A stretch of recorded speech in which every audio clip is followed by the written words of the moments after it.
Gracias por escuchar los podcasts de Radio Nacional. Acceda a todos los programas en rtv.es/a la carta. Espacio en Blanco, en Radio Nacional de España, con Miguel Blanco.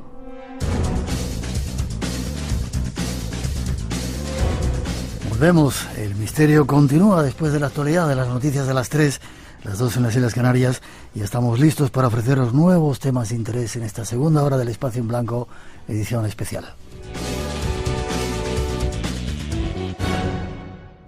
De nuevo la bienvenida para todos los que estáis ahí conectados en Radio Nacional a través de Radio 1, Radio 5 en directo, a través de los podcasts descargados durante toda la semana o en la radio online, escuchándonos en más de 100 países en todo el planeta. Es un placer seguir juntos. Abrazos y saludos desde España y para todos desde aquí, desde esta casa, la casa de la radio, la vuestra. Redes sociales abiertas, Blanco Radio en Facebook, Twitter y en Instagram, y espacio en blanco @rtv.es si queréis mandarnos un email.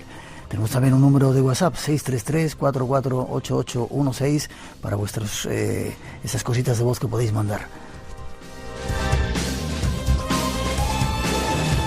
Mensajes de voz.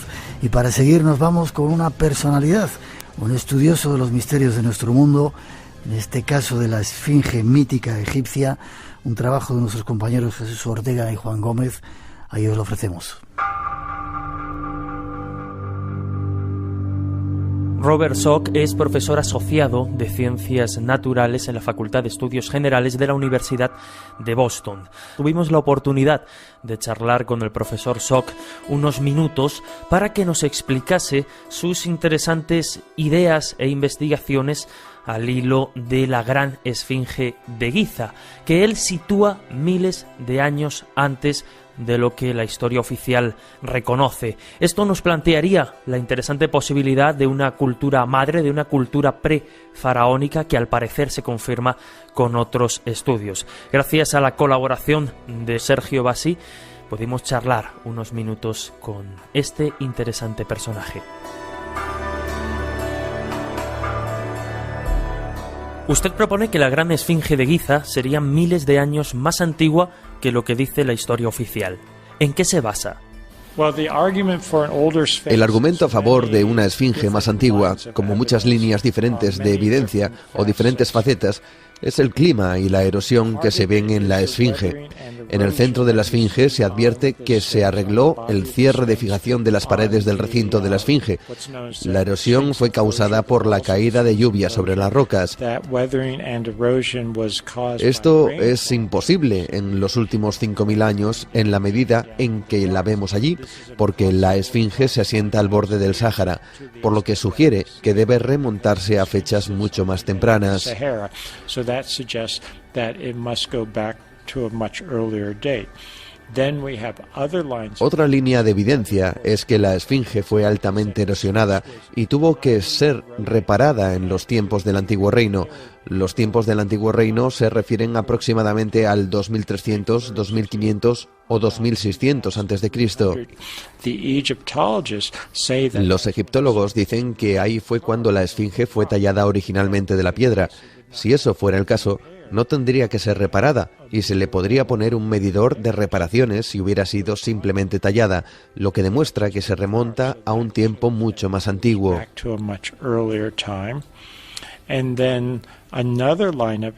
Y luego otra línea de evidencia es que hicimos estudios sísmicos superficiales, utilizamos un martillo y una placa de acero para generar energía o ondas de sonido en el suelo alrededor de la base de la esfinge.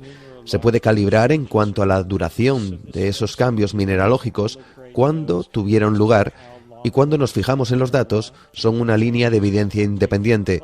Indican muy claramente que la esfinge, la porción más antigua de la esfinge, se remonta mucho tiempo antes. También podemos fechar qué partes fueron retalladas.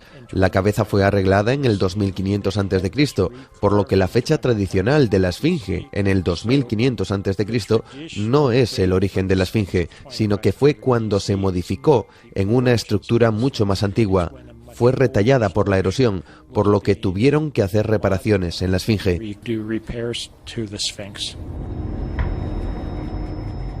¿Qué clase de documentos se ocultarían en estas supuestas cámaras cuya presencia bajo la Gran Esfinge defiende? Okay, so there is a chamber under... Bien, hay una cámara debajo de la Esfinge, debajo de la pata izquierda. La localicé usando técnicas geofísicas, técnicas sísmicas que usa mi colega, el doctor Thomas Beckle, y él es un geofísico, yo soy un geólogo y geofísico. Se le conoció como estudios geofísicos sísmicos en torno a la Esfinge, pero en realidad hace muchos años que lo localizamos.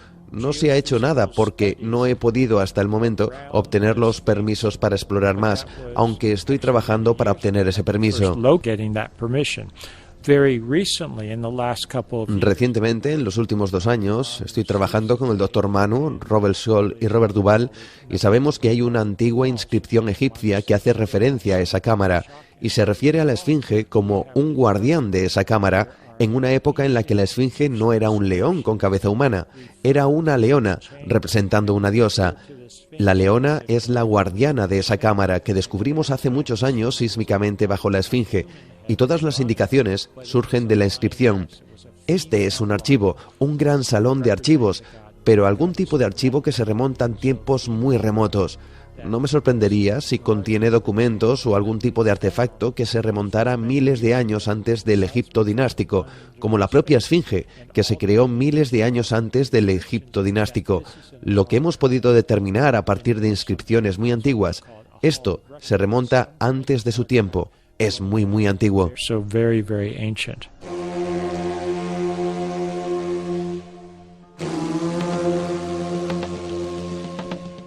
En base a sus estudios, ¿estaríamos ante indicios de una cultura anterior a la faraónica? Algo que en cierto modo también parecen confirmar pues sus estudios sobre la Gran Pirámide. Cuéntenos un poco sobre estas investigaciones. Sí, es de lo que estamos hablando. Lo que creo cuando reunimos todas las evidencias es que sí, estamos hablando de una cultura prefaraónica, una cultura predinástica. No me gusta utilizar el término predinástico, ya que no tiene un significado técnico para los arqueólogos. Así que hubo una cultura mucho antes de los tiempos dinásticos, mucho antes de la época de los faraones, y la Esfinge es una muy buena evidencia de ello. Cuando se observa la Gran Pirámide, por ejemplo, la segunda pirámide y la tercera, creo que tenemos una situación muy similar a la Esfinge. Es decir, estas pirámides se usaron en tiempos de los faraones, se usaron en tiempos dinásticos, pero sus orígenes se remontan mucho antes. Tengo pruebas físicas de que la Gran Pirámide, la segunda y la tercera, parte de lo que vemos ahora está esencialmente construido sobre estructuras más antiguas y sus modificaciones son restauraciones de estructuras muy antiguas. Así que había estructuras dentro de las pirámides. Estoy convencido que en las 3 pirámides de Giza, esas estructuras antiguas están incrustadas dentro de las pirámides que vemos, porque los dinásticos egipcios esencialmente las repararon. Creo que es la forma más fácil de decir que esto lo vemos en otro lugar. La pirámide roja no está lejos de Giza y cuando vas allí, en una de sus cámaras, es evidente que estás en una estructura más antigua. La pirámide y el resto de las pirámides fueron construidas sobre y alrededor de ella. La pirámide roja es, según los egiptólogos clásicos, incluso más antigua que la Gran Pirámide. Bajo mi opinión, también está construida sobre y alrededor de una estructura ancestral. Se puede ver muy claramente cuando se entra en una de sus cámaras. ¿Cree usted que existieron civilizaciones o humanidades anteriores a la nuestra que la historia oficial, pues lógicamente, no baraja entre sus posibilidades? No tengo duda en este momento de que existieron civilizaciones antiguas. Fueron culturas y sociedades sofisticadas las que en este momento no tenemos un buen registro. Uno de mis libros en inglés se titula La civilización olvidada, donde reconozco que hubo gente antigua que fue devastada por una catástrofe al final de la última era glacial. No hemos reconocido la evidencia porque muchas veces cuando no sabes buscar algo simplemente miras, no lo reconoces. Así que creo que estamos empezando a pensar en cosas y empezando a ver más. pero hay mucha evidencia que se ha perdido en esas sociedades de las que probablemente nunca encontremos ningún registro. Tenemos otras sociedades como Göbekli Tepe en Turquía, del que no teníamos evidencia hasta los últimos 15 o 20 años. Se comenzó a excavar en 1995 y se tardaron varios años en comprender que se trataba de una sociedad totalmente nueva, que no conocíamos antes. Y ese es solo un ejemplo. Hay un lugar en Indonesia que he tenido la oportunidad de visitar y estudiar un poco y muestra una civilización olvidada muy antigua de la cual estamos comenzando a entender, pero mucho se ha perdido. Hay muchas cosas que se han perdido. Es comprensible, dada la mayor devastación producida hace 12.000 años por catástrofes naturales. Natural catastrophes.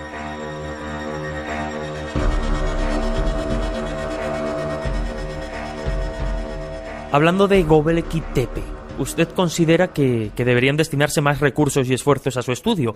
¿Qué cree que puede revelarnos? Göbekli Tepe en Turquía es un sitio muy interesante. Es increíblemente sofisticado y las dataciones son tan antiguas como el propio cuerpo central de la Esfinge.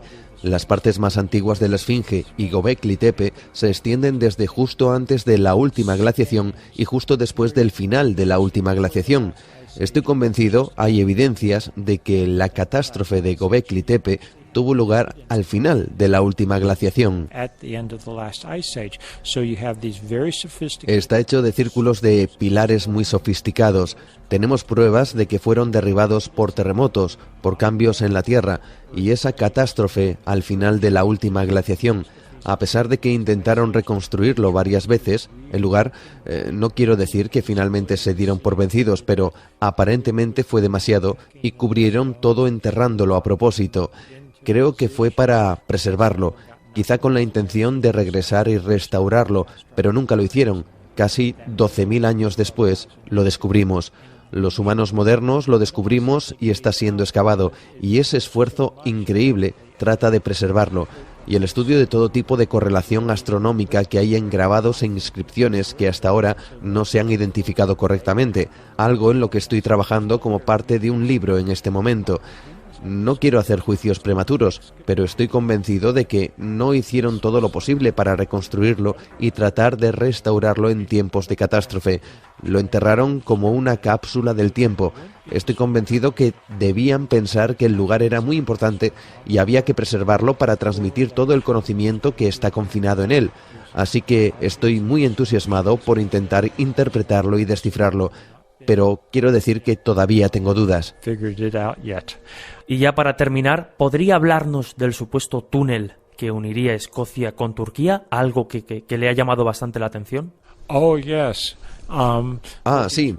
Este es el trabajo de Heinrich Kurz, el espeleólogo austríaco, alguien que estudia este tipo de cosas, y lo que encontró no diría que es una conexión directa de un túnel, como un metro, pero encontró una pequeña red de túneles desde Escocia. Luego llegó hasta Asia Menor y a Turquía y encontró un enorme complejo de túneles diferentes. Todas están relacionadas con el final de la última era glacial. Para mí es bastante evidente de lo que estaban haciendo. Habían construido un refugio para pasar inadvertidos porque algún tipo de terrible estrago había en la superficie que incluía altos niveles de radiación. Es posible que no se entendiera qué era la radiación, pero comprendieron que algo estaba sucediendo y que era necesario escapar temporalmente, tratar de pasar inadvertidos y buscar refugio. Tal vez escapar en un periodo de varios días terribles, salir, tomar víveres y regresar. Finalmente, lo que sucedió es que se convirtieron en un vivero subterráneo donde construir grandes y complejos refugios. Tenemos buenos ejemplos de ello, en última instancia, en lugares como la Capadocia, un gran complejo de ciudades subterráneas de varios niveles que albergaban a miles, en algunos casos, y a decenas de miles de personas, en otros. No estaban allí por diversión, había una buena razón. Aquí tienes la evolución de unos túneles en refugio hasta llegar a convertirse en complejas ciudades donde la gente se protegía de catástrofes en esa época. Esas catástrofes podrían repetirse, así que se preparaban para quizá la siguiente eventualidad, quizá causado por erupciones solares en el transcurso de los milenios. A medida que el sol se calmaba, la gente comenzó a dejar de preocuparse.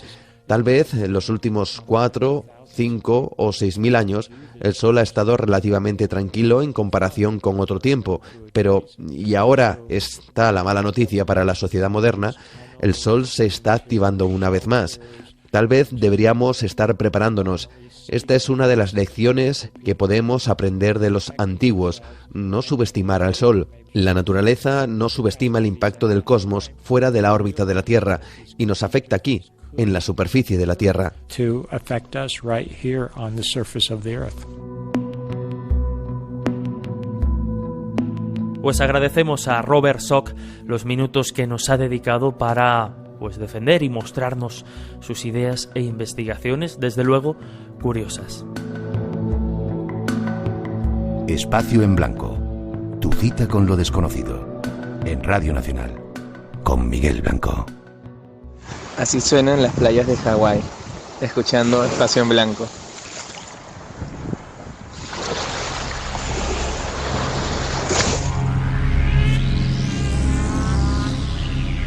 Tenemos que reescribir la historia. Parece que hay pruebas en muchas partes del planeta que están hablando que estas construcciones son mucho más antiguas de lo que parecen o nos han contado.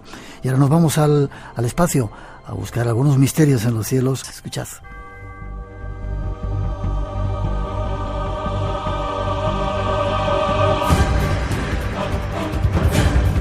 Nos vamos a los cielos, al encuentro de nuestro comandante que nos lleva a buscar misterios. Iván Castro, buenas noches.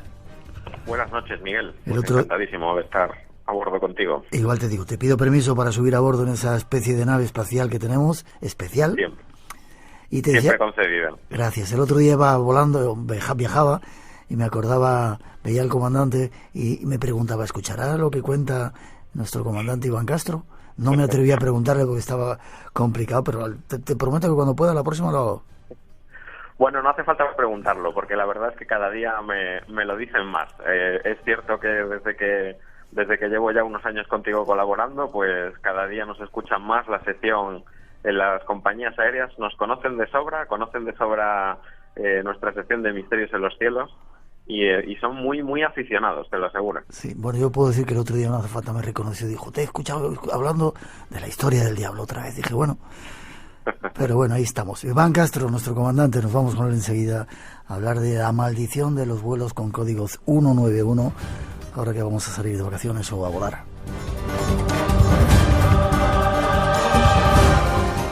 Eres un poco malo, ¿eh? Vas a viajar en los próximos días, preguntas, eres un poco malo.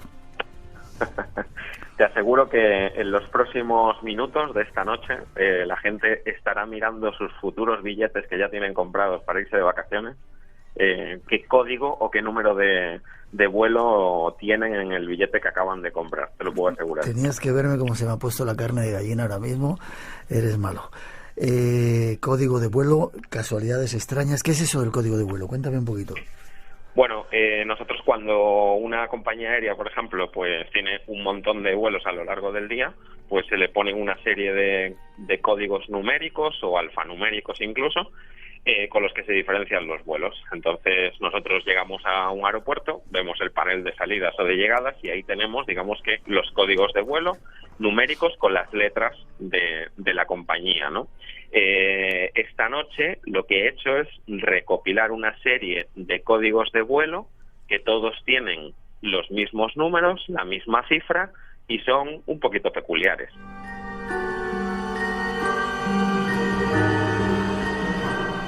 ¿Y qué peculiaridad tiene y qué número es exactamente? Aunque creo que lo ha avanzado, ¿sí? Son los vuelos con código 191 o acabados en 191, porque hay códigos de vuelo que tienen alguna cifra más, no tienen por qué ser 3. Pero lo cierto es que los vuelos con código 191 a lo largo de la historia aeronáutica no han tenido precisamente muy buena suerte y han acabado un poquito mal, y es lo que vamos a contar esta noche. 191, toma nota.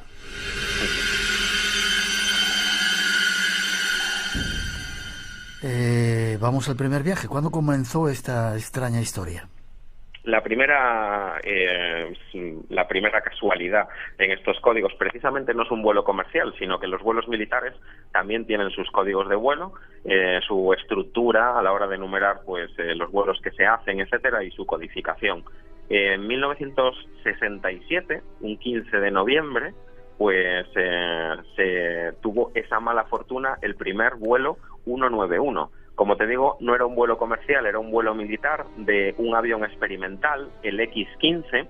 A bordo pues iba un piloto de pruebas que se llamaba Michael Adams y consiguió pues una cosa bastante grandiosa dentro de los méritos aeronáuticos. Alcanzó una altitud de 266.000 pies, que son unos 80 kilómetros de altitud. Una burrada, ¿no? Bastante. Ningún vuelo comercial pues pasa aproximadamente de los 35 o 37.000 pies. El Concorde, aquel avión supersónico comercial, volaba pues a 40 y pico mil pies, un poquito más alto para alcanzar la velocidad del sonido, pero este vuelo, que estaba siendo seguido por el puesto de control de la NASA en tierra, pues al final lo que hizo es que en un momento dado del vuelo pues se rompió literalmente en vuelo, no aguantó la fuerza a la que estaba siendo sometido y el avión se deshizo en 1000 pedazos. Michael Adams, su piloto al mando, murió y fue el primer vuelo 191 de la historia de la aviación que protagonizó una catástrofe aérea. Era el 15 de noviembre del año 1967.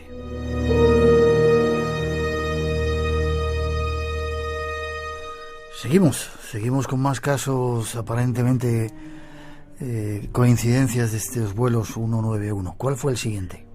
5 años después, justamente, un 24 de junio del año 1972, hubo un vuelo que era un vuelo de la compañía aérea Puerto Rico International Airlines, se llamaba Prinair, era el vuelo Prinair 191, y iba a realizar una ruta pues entre el Aeropuerto Internacional Luis Muñoz Marín de San Juan y el aeropuerto de Mercedita, en Ponce, ambos aeropuertos en Puerto Rico, 18 pasajeros a bordo, 2 pilotos. Cuando el avión despega, pues a bordo, bueno, el avión era del tipo de Havilland y al mando iba el comandante Donald Price. El copiloto se llamaba Gary Bellew y ambos, bueno, pues tenían cierta experiencia, no eran pilotos tampoco con baja experiencia.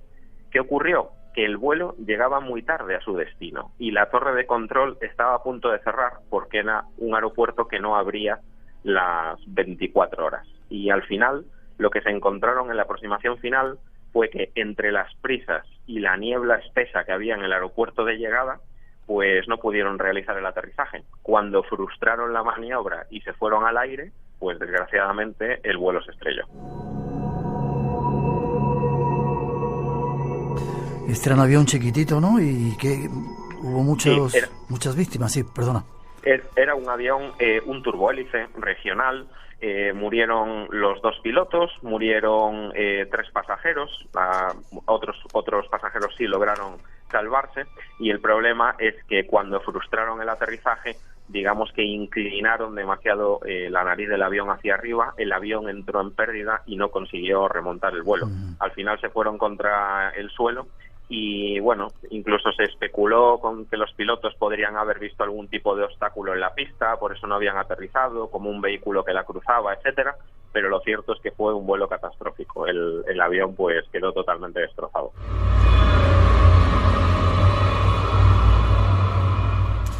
...25 de mayo de 1979. ¿Otro caso? Otro caso. De hecho, este caso sacudió a todos los Estados Unidos, al mundo entero. Es una de las peores catástrofes aeronáuticas en los Estados Unidos. En el año 79 era el vuelo 191 de American Airlines. Iba a cubrir la ruta entre Chicago y Los Ángeles y despega del Aeropuerto Internacional de Chicago O'Hare. ¿Por qué se hizo famoso este vuelo, además de haberse accidentado? Porque la fotografía pues dio la vuelta al mundo. Cuando estaba despegando perdió el motor izquierdo, se inclinó 90 grados hacia la izquierda el avión y realmente perdió literalmente el motor en vuelo. El motor cayó sobre la pista, el avión se inclinó y se estrelló inevitablemente. 258 pasajeros y 13 miembros de la tripulación. Pues sí, era un DC-10, un McDonnell Douglas. su comandante era Walter Lux, el copiloto se llamaba James Dillard y tenía un ingeniero de vuelo también que se llamaba Alfred Udovich.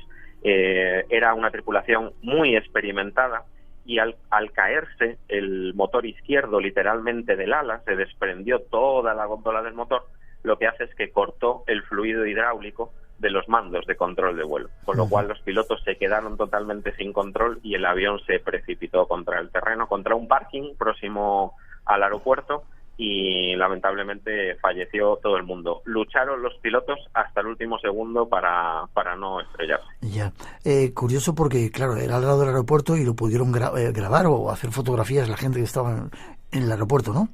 Sí, fue un turista precisamente desde la cafetería de una de las terrazas del aeropuerto el que consigue sacar esa famosa instantánea, que todo el mundo la puede buscar en Google Imágenes, por ejemplo, y saldrá perfectamente cómo se ve el avión totalmente virado 90 grados a la izquierda a punto de estrellarse. Es una imagen que desde luego estremece y sacudió a la sociedad de tal forma pues que se comenzó a tomar más medidas de seguridad. Nos quedan todavía unos cuantos. 2 de agosto de 1985 en el Aeropuerto Internacional de Dallas.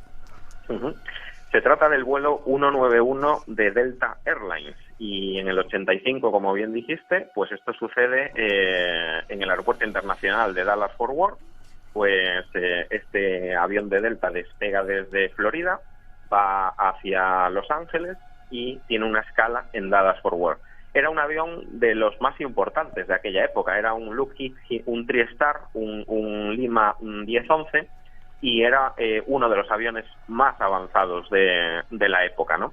Cuando el avión comienza su aproximación a Dallas-Fort Worth, a la pista 17 izquierda,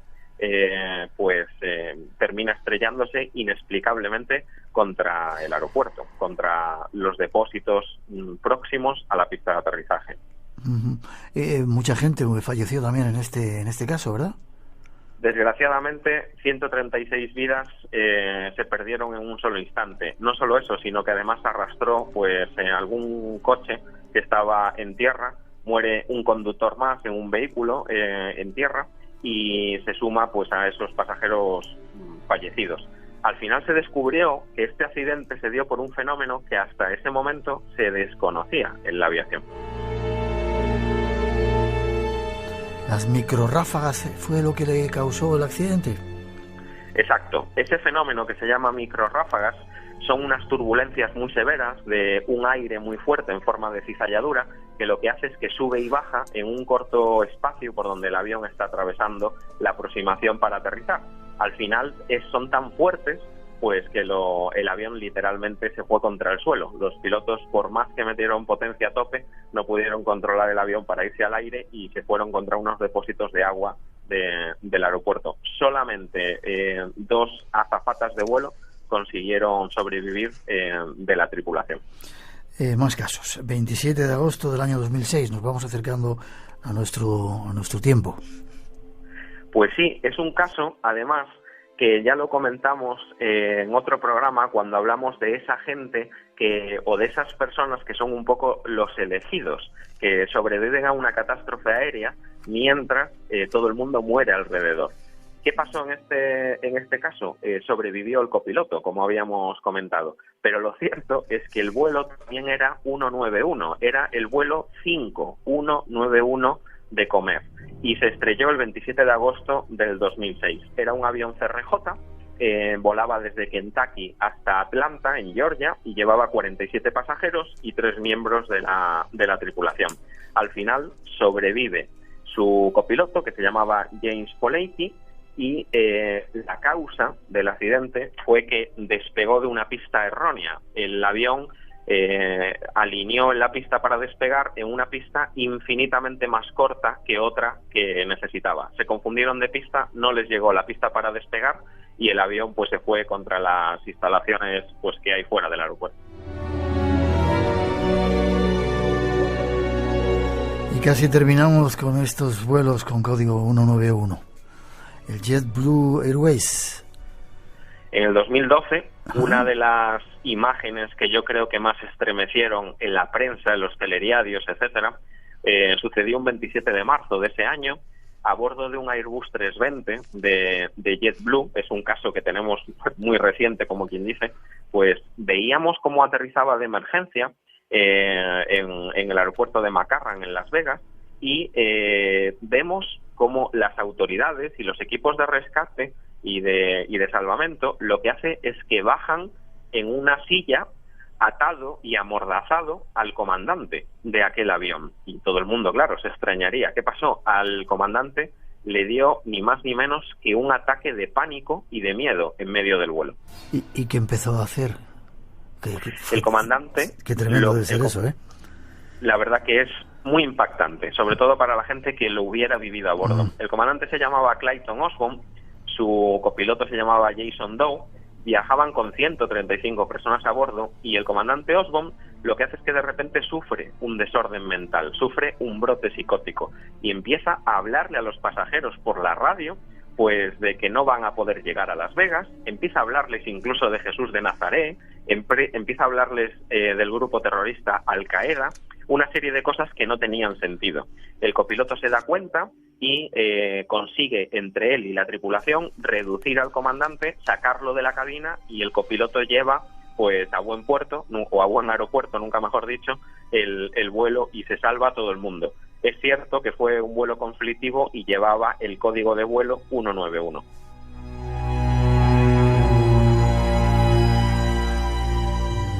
Pero querías, casi terminando, apuntar que también hay otros códigos, el 901, que pueden dar problemas. Exacto. He recopilado una serie de códigos de vuelo que no solamente el 191, que es el más significativo, pero tan solo por nombrarlos, hubo una serie de vuelos que tenían código 901 y la verdad que fueron bastante accidentados. Por ejemplo, el vuelo 901 de Austrian Airlines, se estrelló un avión, un Vickers Viscount, en septiembre de 1960, murieron todos a bordo. Se estrelló el vuelo 901 de New Zealand Airways, que cayó precisamente en la Antártida, era un DC-10 años después. También otro avión de Austral Airways también cae en Río de Plata el 7 de mayo de 1981, era el vuelo 901. Y para terminar, también hay un vuelo 1901 de una compañía que se llamaba Aviateca, y era un Boeing 737, se estrella en El Salvador en 1995, muere todo el mundo a bordo.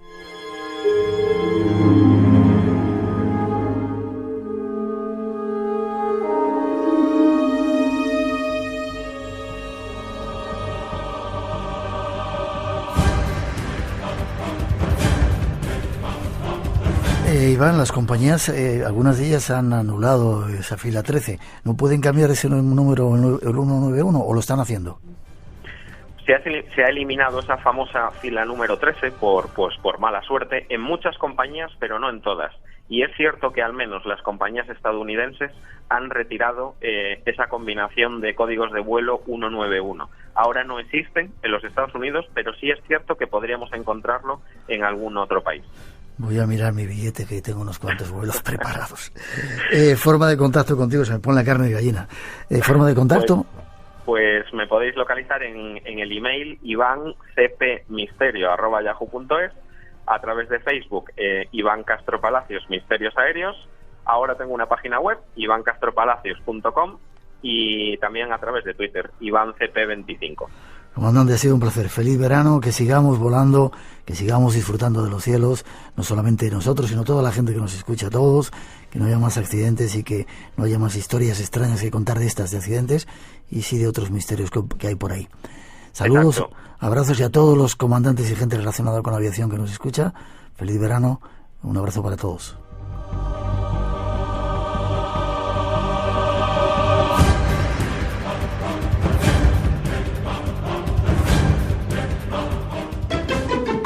Radio Nacional, el sonido que nos une.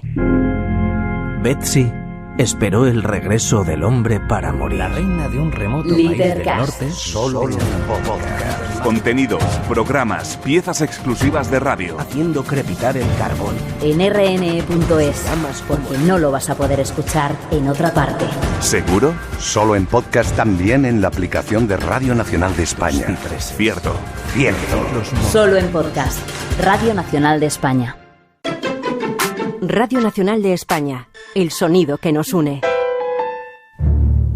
Espacio en Blanco.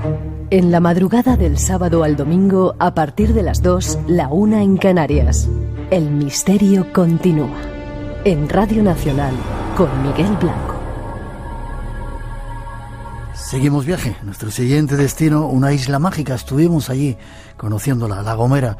Encontramos multitud de misterios y entre ellos personajes que eran también legendarios, que estaban contribuyendo a no perder la tradición, en esta ocasión el silbo gomero. Con él os dejamos y ya veréis qué extrañas historias cuentan también de niños a los que rezaban después de morir, ya veréis.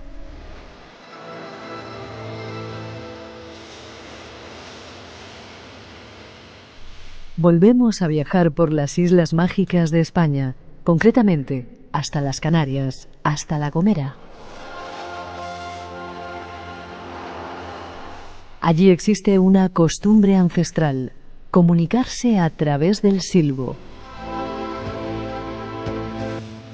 Es lo que se ha llamado el silbo gomero. El silbo gomero es un lenguaje silbado practicado por algunos habitantes de La Gomera para comunicarse a través de los barrancos. El silbo transforma los sonidos vocalizados de cualquier lenguaje natural humano en silbidos tonales reconocibles a distancia. Toda una extraña costumbre, patrimonio de la humanidad. Y esta noche, desde la misma isla, tenemos con nosotros al precursor de que este tesoro no se pierda. Con él los dejamos.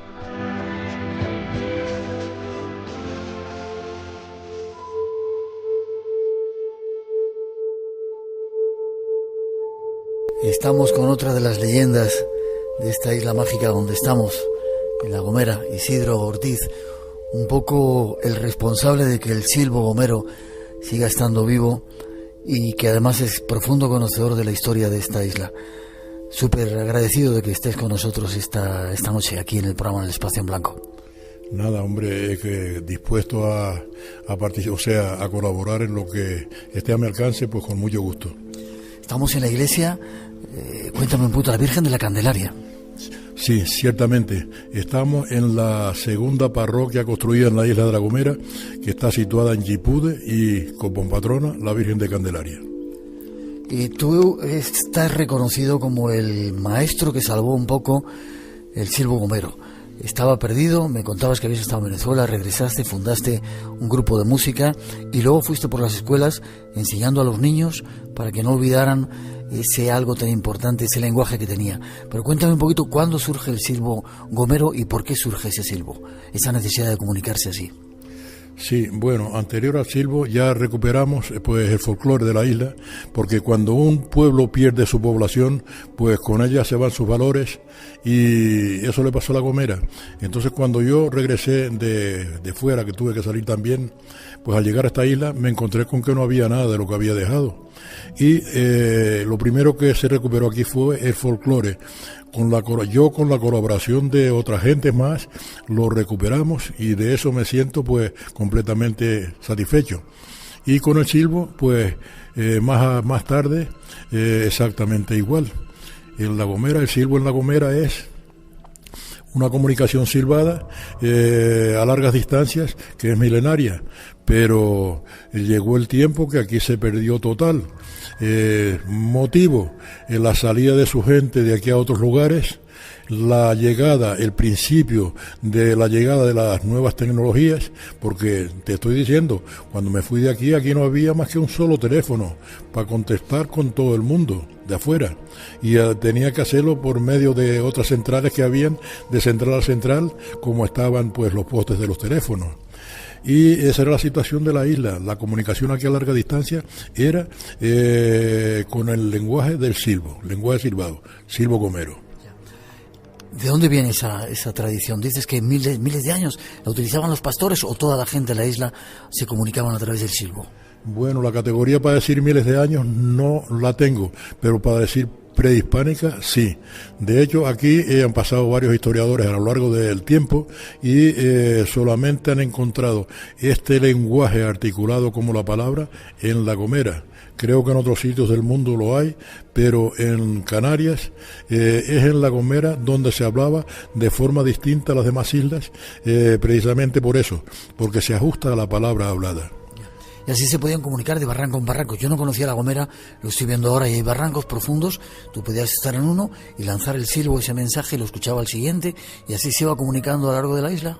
Sí, los 30 y tantos mil habitantes que tenía la isla en esos tiempos, en los años 40, 50, pues vivíamos trabajando estas lomadas en estos bancales que tú ves. De una lomada a la otra lomada hay una distancia corta en línea recta, pero si tenemos que bajar y subir caminando la ladera y cruzar el barranco y subir la otra ladera, pues ya esa distancia se multiplica por 5 y por consiguiente el caminar era muy caro para llevar el mensaje, y este lenguaje nos permitía comunicarnos con los demás y comunicar la isla de norte a sur con un mensaje a través de los intermedios que hubieran a lo largo del trayecto.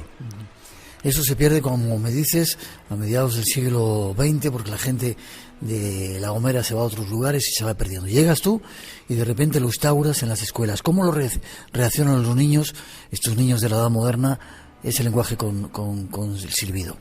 Bueno, los niños ya no lo conocían, porque sí lo conocían los abuelos de estos niños, sí lo conocían, pero ya estaba en desuso total, porque ya se empezó a dejar de trabajar las lomadas, las siembras en las lomadas, la estancia en las lomadas, escardando los cultivos y todas estas cosas. Ya ese se fue perdiendo un poco y lo recordaban un poco los abuelos de estas criaturas que empecé a enseñar yo este silbo gomero.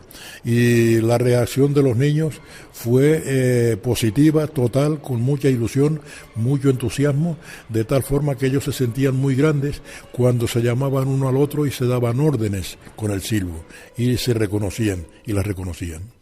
Hablando de bueno, hemos visto a algunos de los compañeros que nos acompañan que todavía sigue estando. Desde tu punto de vista, ¿el silbo gomero se ha recuperado, está vivo todavía ahora en pleno siglo XXI? Sí, está vivo en pleno siglo XXI, de tal forma que hasta ha sido reconocido, como ya sabe, patrimonio intangible de la humanidad. ¿Sabe lo que pasa hoy? Que lo diferencia de aquellos tiempos, que en aquellos tiempos estaba en su propio entorno, donde totalmente era necesario, donde vivía todas las horas y segundos del día. Hoy ha sido sacado de su contexto para llevarlo a exhibiciones y a los lugares, a los pueblos costeros, para deleitar al turismo, sola y exclusivamente eso. Pero en las escuelas se sigue enseñando y se sigue practicando el silbo gomero, claro. Hablando de reconocimientos, ¿te han reconocido que tú eres el artífice de que eso no muriera, ese patrimonio intangible de la humanidad no muriera, gracias a haberlo enseñado a los niños, haberlo inculcado a las nuevas generaciones? ¿O te sientes un poco decepcionado? No, yo me siento sumamente y grandemente agradecido, porque yo te digo, primero empecé con el folclore, después con el silbo, y como reconocimiento a todo eso, a mí en el 2009 me dieron el premio Canarias. Ya me habían dado anterior a esa fecha pues la medalla de importante del turismo, porque ya el turismo pasaba por esta isla, y oía el silbo, oía el folclore, y todo eso pues yo podía presumir de que yo era el que lo había movido, y tuve esos reconocimientos. Hoy ya el tiempo ha pasado, yo tengo más años, me he quedado un poco en el camino. Hoy los protagonistas son otros, yo estoy muy contento, pero me gustaría que me nombraran un poquito. Sería para mí un halago. Aquí estamos para nombrarte y sobre todo para reconocer que tú, gracias a ti, ese silbo sigue estando vivo. Dime otra cosa, ¿tienes 88 años y vas a cumplir? Bueno, me faltan 8 días, todavía no los he cumplido, me faltan 8 días para eso. Y dime, ¿cuál es el secreto? Ayer se lo decíamos a Sitos y Mancas. ¿Cuál es el secreto de la eterna juventud de la gente como vosotros aquí en esta isla? ¿Cómo estáis tan bien con esta edad? ¿Cómo estáis tan lúcidos, tan potentes, tan claros? ¿Qué coméis? ¿Qué bebéis? ¿Qué hacéis? Bueno, yo creo que eso no va en el comer ni en beber. Eso es lo que cada persona le toca tener. A mí me ha tocado estar mal de las piernas, pero bien de la cabeza. Y así lo vamos llevando, ¿sabes? Así lo vamos llevando. Aquí hay un párrafo de la cuestión de folclore que te lo puedo contar porque es un párrafo de la historia. En esta isla, antiguamente, cuando un niño menor de 7 años moría, pues se le tocaba el tambor y se le bailaba y se le tocaba, se le cantaba el romance, porque se pensaba que cantándole iba más directamente a Dios, tardaba menos tiempo en el camino. Y debido a eso se le cantaba a todo el negrito menor de 7 años que muriera, se le cantaba, se le tocaba y se mandaban recados al más allá. Y para que si el niño se acordara de cada recado, le ponían una cinta de cada color, cada recado tenía un color o una flor, sí, en colores. Y así el niño se iba más allá, iba cargado de recados que llevar a los familiares de los ya muertos, que los encontraría en el cielo o en otra parte. Qué curioso. Hay secretos que han vivido ocultos miles de años. Oscuros enigmas. Conócelos en Espacio en Blanco, en Radio Nacional de España, con Miguel Blanco. Seguimos estando aquí en esta iglesia, en este lugar sagrado, con Isidro Ortiz, ese hacedor de que el silbo bombero siga adelante. Gracias a esa historia tan larga que tienes, tú asististe a uno de los velatorios de los ángeles, de los angelitos. Cuéntame qué era eso. Pues eso consistía en que el niño al morir, pues claro, era la sorpresa. Lo ponían encima de la mesa amortajado, y el primero que debía sacarlo del lecho de muerte y bailar con él en el círculo del recinto era la madrina, en brazos, bailando con el padrino, el niño en los brazos. ¿Pero el niño muerto? El niño muerto, claro. Y los tambores tocando y el romance pronunciándose.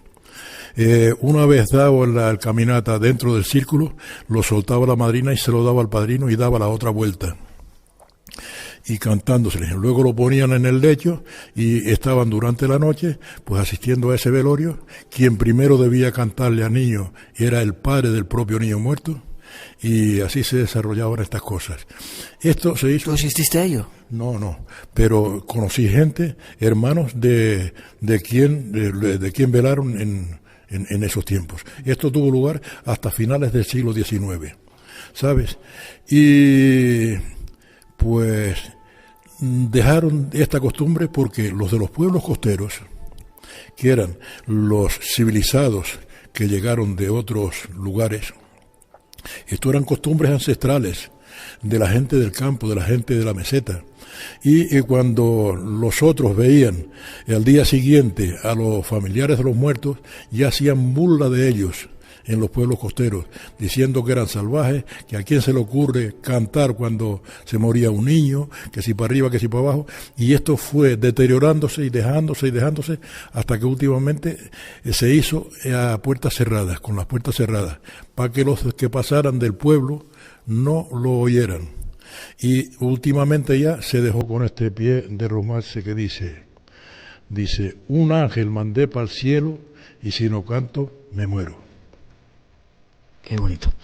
Has visto, han venido unas personas aquí a la iglesia y están escuchándote con una atención. Casi terminando, ¿crees en la vida más allá de la muerte? ¿Crees que seguimos viviendo después de... No tiene nada que ver con cosas que hemos hablado hasta ahora? Bueno, yo ahí sí, hasta ese punto no he llegado. No he llegado a creer que sí, que sí, no. No conozco razones poderosas para inclinarme por una de las dos cosas. Lo que sí pienso es que estamos metidos en un mundo que se rige por una naturaleza y que esa es la vida impalpable que todos respiramos. Después de la muerte no sé qué hay.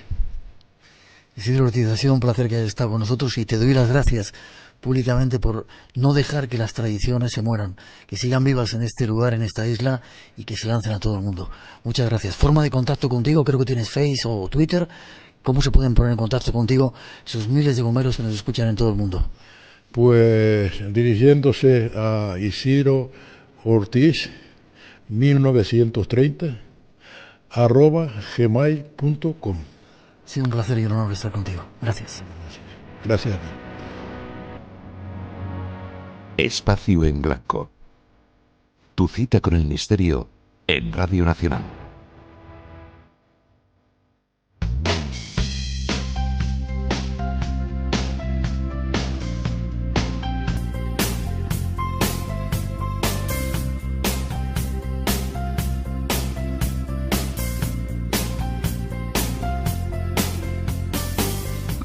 Y terminamos por hoy. Ojalá se os haya hecho corto este tiempo de radio, estas 2 horas, y queráis todavía escuchar más.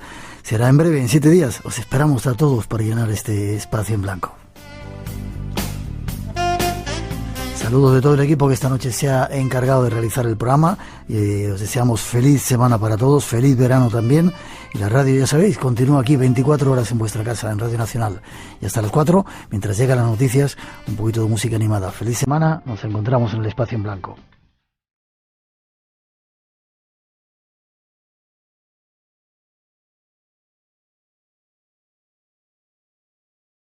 Nos da miedo solo pensarlo. Cuando se lo contemos van a pensar que estamos locas. Probad, por favor, desde el principio. Al principio eran bobadas. Una mano o una pierna en una posición diferente, luego la cabeza mirando hacia arriba en lugar de hacia abajo. Y de repente un día nos la encontramos en otra habitación, como si se moviera sola. ¿No se os ha ocurrido que alguien pudiera tener la llave del piso y os estuviera gastando una broma? Es lo que pensamos, pero nunca hemos encontrado indicios de que haya entrado alguien. ¿Y eso os ha llevado a pensar que la muñeca está poseída? Sí. Camila contactó con una medium. Nos dijo que una niña de 7 años llamada Annabel Higgins murió en este piso. Se sentía sola y se ve que le gustaba mi muñeca. Solo quería tener una amiga. Al oír eso nos dio mucha pena. Somos enfermeras, ayudamos a la gente. Así que le dimos permiso para meterse en la muñeca. ¿Cómo?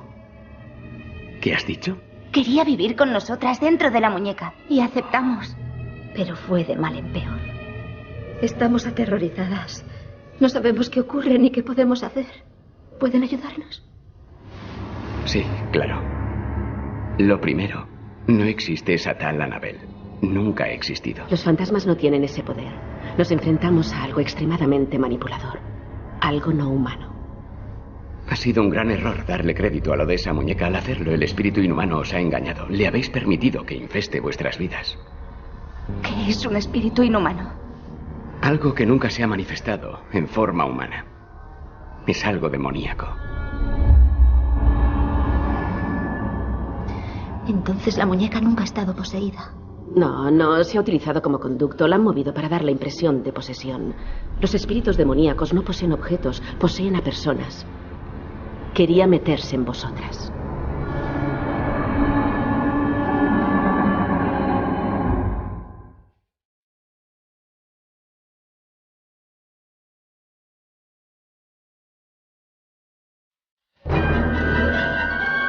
Por hoy terminamos. Recuerda que tienes una cita con el misterio. Aquí en Radio Nacional. Será dentro de 7 días, en el espacio en blanco. Hasta entonces, feliz semana.